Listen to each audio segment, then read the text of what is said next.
letter combinations of a phone number given digits of this number. We need to find return all those letter combination, that all possible letter combinations. So let's say we have 23, 2 and 3. So 2 and 3 corresponds to A, B, C, and D, E, F. And then what we are doing, we are taking A, mapping it to D, and then A, D, E, A, E, A, E, F, and then moving on to the next one, B, B, D, B, E, B, F, and then C, C, D, C, E, C, F. So this is a perfect example for backtracking. We could solve it with backtracking, where we will be taking A,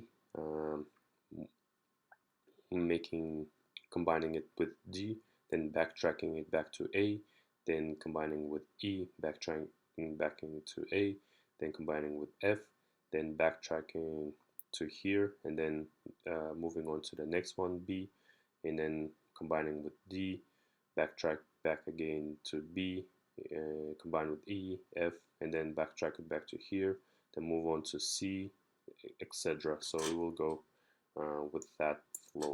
So let's jump in this problem.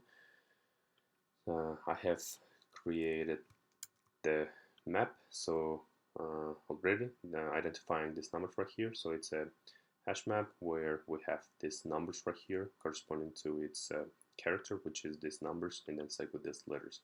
So now let's move on. Prior to this one, let's take care of some edge cases. So if digits length is equal to 0, then we don't really need to create all this map and go with our process. We can just return new array list, which is just empty. So now we have this map here. We have identified this one right here. Now let's create our list of string, which will be our result, new array list. And we need to have our backtrack method, which will be a DFS fashion style method where we will be recursively calling it. So all this backtrack is done with DFS. So backtrack, send our result to here, send our letters map to here, send our digits to here. And what else we need to send? We need to send our index. So now return our result. So let's go identify our, define our method, backtrack, and choose taking result, string result, and what else it's taking? Letters map, which is a map of character to string. Letters map. We're also taking our string digits and our index. Perfect. So since it's a recursion, we need to identify our base cases. What will be our base cases? When do we need to stop? So as you noticed, when we are making this length with this length are all equal. So when these are equal, then store it in our result and return it. So if current length equals to our digits length, then store in our result. So add this current to string.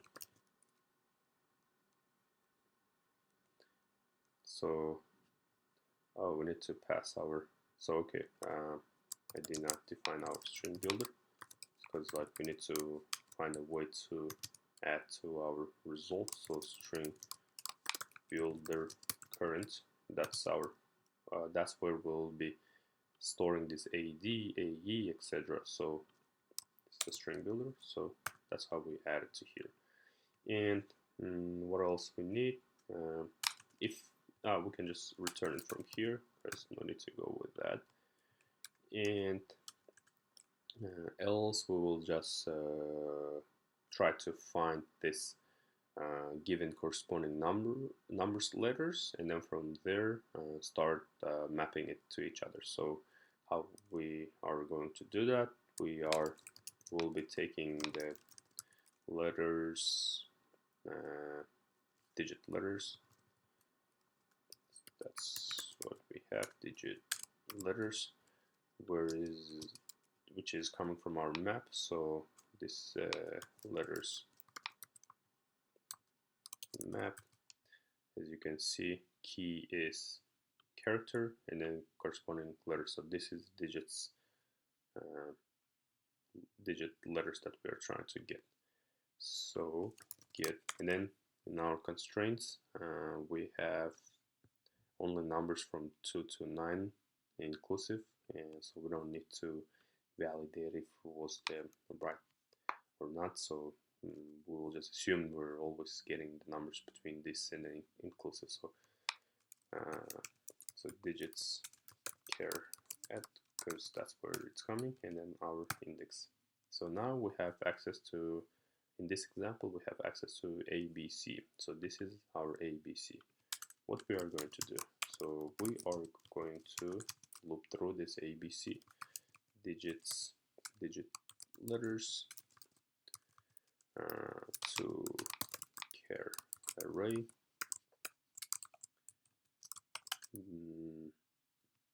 We are going to add this to our current, then we'll backtrack, call it recursively, and pass our result, pass our current, pass our letters map, pass our digits, and also give our index, because like we wanna first time when we are taking A, next time we'll be taking B, next time we'll be taking C, etc. That's why we're just like keeping track of this I, and then from here we're able to get the right digits. Because like for digits we have 2, 2 and 3, so with the help of 2 we are able to access A, B, C. With the help of 2, index 2, so basically 0, we're accessing ABC. At 1 we're accessing DEF, and then we'll just do backtracking, delete card at the last index of it, so length -1. Let's run our code. Perfect, let's submit it.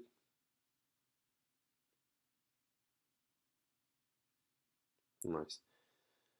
So let me walk you through with this execution. So let's say we have 2 and 3. What we are doing, from here we're accessing 2, and from 2 we're able to get ABC.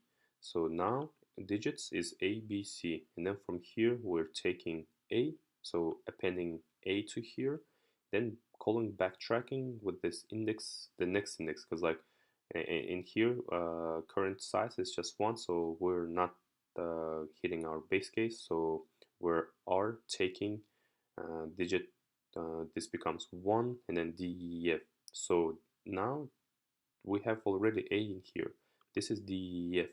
For A we are exploring all those DEF, so we will add A to D, then we will backtrack it, then from here it hits our base case, we'll return it, then we come back to here, and then we will backtrack it. So now we will remove D, and then once we remove D, we will, with this our for loop, we will move with E. So E comes here, we'll add it to E, then we'll backtrack it, it hits it again, we'll remove E, then we will move on with F to here, we'll add it to F to here, then we will, to backtracking, it will hit our base case, because like size becomes 2 and 2, then we will remove our F here, then we will exit out our loop, then we had our A in our call stack. So A gets removed, and then we will move on with B. So if you noticed, for every single A, we are doing DEF. For B, we are doing DEF. For C, we are doing DEF. So our recursion tree, if we imagine it that way, so uh, um, it will look like that. So A, DEF. For B, we have DEF. For C, we have DEF. And that's how the backtracking is working, because like we are exploring one way, then we're backtracking back, and then exploring some other ways. As far as for time complexity in here, so in worst case, how many options do we have for each character that we are exploring? We have 4 options.